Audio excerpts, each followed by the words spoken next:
Magandang araw mga kapobre, nandito na naman tayo sa Cromax Motor kasama si Kuya Del para i-update natin yung mga sasakyan at yung mga pambenta.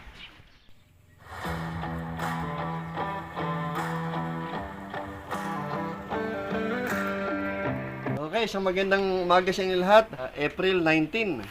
Okay, ito na naman kami ni Makapobre upang magbigay kaunting detalye dito sa mga ginagawa natin dito sa Cromax Motor. Ayan, makikita nyo, isa-isahin namin yan. Ito, dalawa yung ina-assemble natin na pambenta natin. Okay, sige. Ayan, parehong stainless yan, maliban lang sa flooring. Isang C240, saka isang R2. Ayan, may pagpipilian sila. Okay na yung wiring ano? Okay na, tapos na to. Pwede na ikunto, road test. Tapos na tayo rito. Ganda no? Okay. Dito ano naman, wiring din ang problema? Ang wiring, namili kahapon, uumpisahan ngayon. Next week, upholstery na yan. Malamang next week, baka tapos na tayo dito. Okay, sige. Ang makina nito ay, ayan o, makina natin o, C190. Ayan, bago overhaul, hindi pa nga nakukuhan. Bago overhaul, mga gasket yan, hindi pa, dyan na natin pa-andarin yan. Magkano bayad mo sa overhaul? Depende sa dami ng bibiling materyales. Pinakamahal? Pagka mahal, pagka general, pumapalo yan ng 50. Grabe no? Oo, 50. Pero ito, hindi naman kwento eh. Maganda naman ang laman loob nito. Kaya ang pinalta natin dito, mga piston ring, bearing, yung mga importante. Magkano ginastos mo dyan?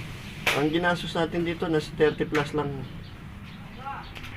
Malaki pa rin kung 30,000. Ganun talaga no? Sumusunod tayo sa kun eh.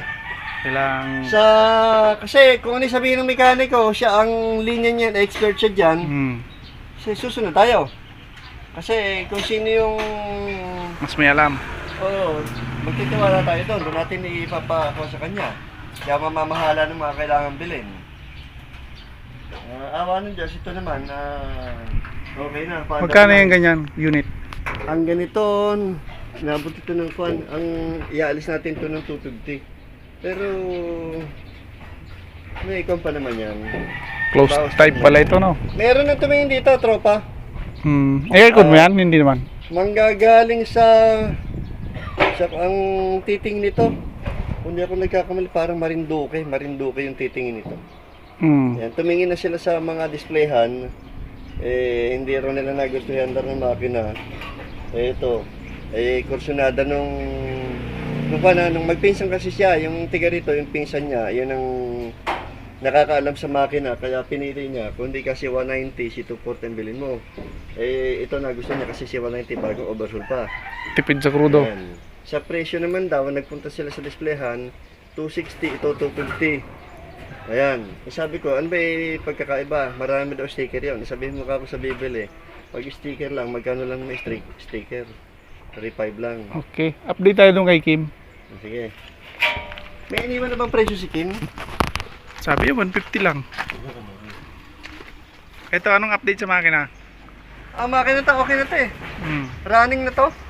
Bali, Asus yan. Ganyan na natin ibebenta yan. Ay, ganoon. Oo. Kumbaga, low budget yan kung tawagin natin. Box type din ano? Oo. Ang pagkakaiba lang naman sa dito, at saka sa mga naka-display, sticker lang naman halos ang wala at saka yung mga ilaw. Tawag dito single cab. Single cab lang. Kasi may kargahan siya sa likod. Sa likod yan. Tapos pinabapping na natin yan. Stainless pala yung bubong yan. Stainless ang bubong. Semi-stainless kung tawagin natin to. Ayan, ang makina niya ni C240. Ayos pala yung makina. Ano mga pinalitan dito? Yan, yung wiring. Pinalitan. Wiring. Ayan o. Bago pang belt na. Oo. Ayan, i-rodes muna natin. I-rodes kasi bagong ayos to eh. Kailangan kasi i-rodes na i-rodes. Pagka medyo nagkulang sa road test at napalayo ng takbo, saka lang lumalabas ang sira. Kaya ito, tapos na siya, kailangan dito i-road test muna ng i-road test. Malayo-layo. Para malaman natin kung kailangan mapalabas natin yung mga dapat lumabas na sira. Silang Tagaytay ano? Meron kasi kung kailang nabili, saka lalabas ang sira, baka akala ng nakabili, palpak. Kaya dapat ito, kunin muna. I-roll test muna, i-roll test. Sige. Kailan tatakbo to? Running condition yan. Ibig sabihin, kailan iuwi? Wala pa schedule pero ito, paano to bubong na lang tapos na to. Salamin niya, nasan pala? Ang salamin niya, nandyan. Oo. Malamang na pag luma niya goma, palitan ng bagong goma. Hmm. Pero yan, papalitan lahat ng, yung gauge nandyan na, nabili na. Ikakabit na lang yung bagong mga gauge. Yung bumper nito, ikaw na gumawa? Dito lang ginagawa yan. Ganda, no? Yes. Common na yan, mga ganyan. Common. Pero maporma.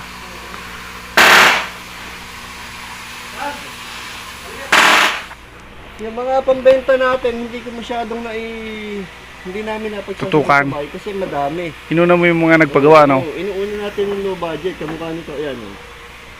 Inassemble natin yan. Kalapit tayo. Ito. 1.0 lang. Maninipis pala yung nabibili, no?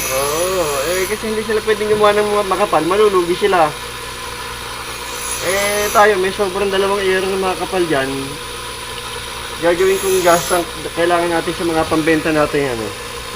Kulang ng mga tangke yan, igagawa ko na lang. Ito yung pambenta mo? Oo. Artong makina. Ano pang gagawin rito? Yan yun na yan, bali single cab siya. Single cab. Single cab. Ayan na yung kaha niya. Ayan na. Ano pang babaguhin dyan? Bali yung likod kargahan, itong dito pinaka may bubong yan. Single cab tawag yan. Ang makina natin R2 ha, R2. Yun namang isa ron, yung steel top na aircon type ang forma niya, C190. Ayun. Okay na yan. Magkano na yung presyo mo ng automatic na may 4-door? Magkano ba yung presyo natin doon? Automatic, gasoline engine. Yung Ginagawa mo ngayon? ito, 750 yan. 750. Ang makina niyan, hindi automatic transmission yan, manual lang yan. Ang makina niya galing sa may-ari. Paano pag automatic na? Pag automatic, ibang presyo yun eh. Tsaka, 800 plus na? Oo, abutin ng 900 yun. 900 na? Pag bago lahat, Oo. malaki abutin, mahal. Sa gulong pa lang eh. Sa gulong nga, yung 4 na piraso nasa 50 na. Yung ordinaryong gulong pa lang yun ha. Lalo yung mga pang Bigfoot. Yung mga pang Bigfoot na malaki, ganito. Nasa 8,000 isa yan. Kaya malaki po nun. Pagka bago lahat. Yun. Pero sa mga gusto ng mura, second hand lang na nire-restore. Hindi pwede bago. Eto, pag nabuo, magkano nabutin? Ito. Stainless lahat ka, ha? Hindi, flooring lang ang hindi. Pero lahat yan stainless, maliban lang sa flooring. Ganyan kasi uso nung dati eh. Ang tawag nila dyan tisoy. Ano yung pang ilalim niya? Ang pang ilalim natin, Toyota. Toyota. Minaunting lang yan. Hindi, maayos mo yan. Hindi overhaul yan. Maayos ang makina yan. Ayos sa makina. Oo. Wala. Taga Valenzuela pala ito dating jeep na ito. Ito lang pinalitan mo yan, Bali, tinanggal muna yung makina. Tinanggal muna natin yung makina kasi madumi yung madumi yung pagkaka-mounting. Ang daming welding na mga nagkalat. Kaya ang ginawa natin, inyahon yung makina, nilinis muna. Pati yata. Tapos, bubutasan mo ron ha. Ayan, kamukha niyan ha. Yan.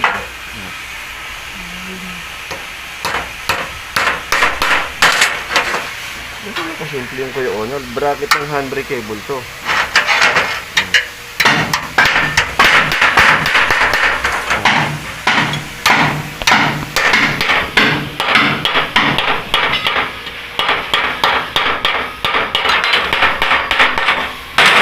Yung talimuwang port here, ano? Meron ako ibigay doon sa lagayan. Ito kuya, anong nito, update nito? Ang update nito ay naisang pa na yung transmission yan patatakbuhin na lang ito Taga saan yung may-ari? Ang may-ari nito ay nasa nasa Texas, USA. Lalagyan ng aircon. Walang schedule sa amin sa aircon yan. Pero Malamang na sila na. Pero siguradong meron yan kasi aircon type ang kaha niya. Yung kinukuha lang sa automatic transmission, kinukumpleto yung pyesa. Pero yung transmission niya, nakasampa na. Ano makina niyan? Ang makina niya ay 5K. Hmm. Ayan, nakasampa na yung transmission niya. No? Silipin Ang natin. hinihintay na lang dyan, yung order namin na shifter. Hmm. Shifter. Ayan. Basta kumpleto na yan, nakasampa na, pati mga torque converter niyan. Ang hirap kasi maghanap ng pyesa. Oo. Sige. Nagtatagal kami sa paghahanap ng pyesa. Oo. Pero may nakita na. Ayan, nakasampa na nga. Ayan. Silipin ko. Ayan. Automatic transmission. 5K. Revo. Pang Revo pala yung makina nito. Oh, Automatic. Revo yan. Pati 7K, no? Ayan. Sige. Palabas na to next week. Oo. Okay. Yung upholstery, ididikit ngayon. Ang aircon yan, ayan, nakakabit na yung secondary. Ayan, nakakabit na yan. Next week.